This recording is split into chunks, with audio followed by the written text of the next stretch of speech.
بسم اللہ الرحمن الرحیم۔ آؤ میں پیروں کے پیر کی کہانی سناؤں آپ کو۔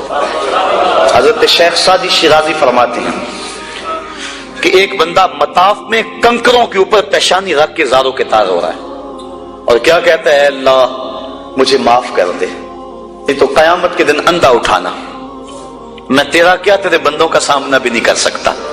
اتنے درد سے روتا ہے کہ لوگ اپنی دعائیں چھوڑ کے اس کے لیے دعا کرتے ہیں، تو وہ اتنے درد سے روتا ہے کہ لوگ اپنی دعائیں چھوڑ کے اس کے لیے کہتے ہیں یا اللہ اس بیچارے کو معاف کر دے۔ ایک بندہ تو چھوڑ چھاڑ کے کھڑا ہی اس کے سامنے قریب کھڑا ہو گیا اور کہتا ہے مالک اسے معاف کر دے، مالک اسے معاف کر دے۔ کافی دیر کے بعد وہ شخص جو روتا تھا اٹھ کے جانے لگا۔ اس کو تجسس تھا کہ میں دیکھوں تو صحیح یہ کون ہے اور اس کو تسلی بھی دوں کہ اللہ بڑا کریم ہے، تجھے معاف کر دے گا۔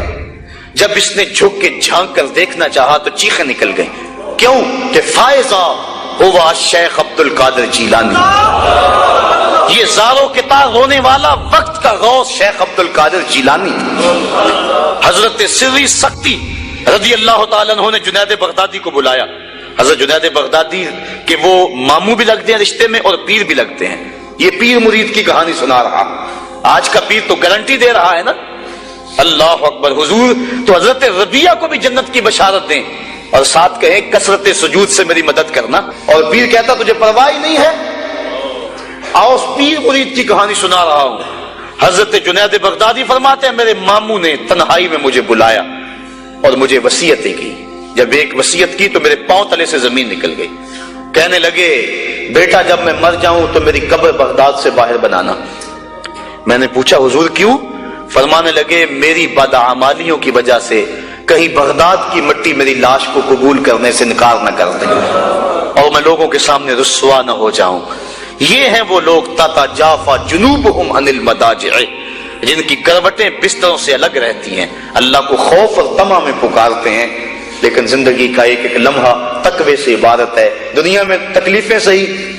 حضرت امام جعفر صادق ساری زندگی ٹھنڈا پانی نہیں پیا، فرماتے تھے کیا خبر کہ اس کے حساب میں چکرا جاؤں، اور آپ کے مریدین بیٹھے ہوئے ہیں، آپ بھی بیٹھے ہوئے ہیں، لوگ بیٹھے ہیں۔ کہا یار آج ایک دوسرے سے وعدہ نہ کر لیں؟ کہا کیا؟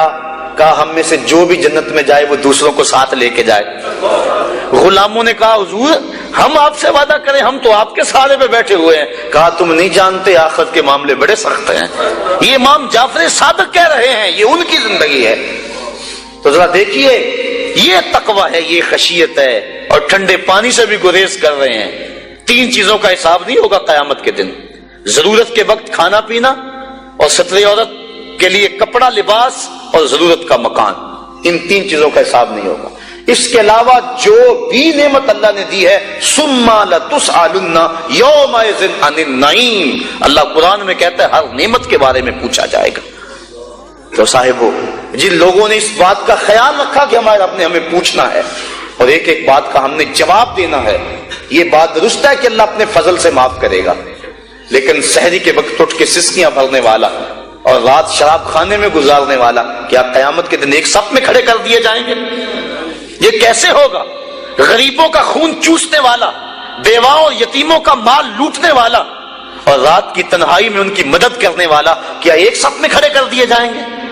ایسا کیسے ہو سکتا ہے؟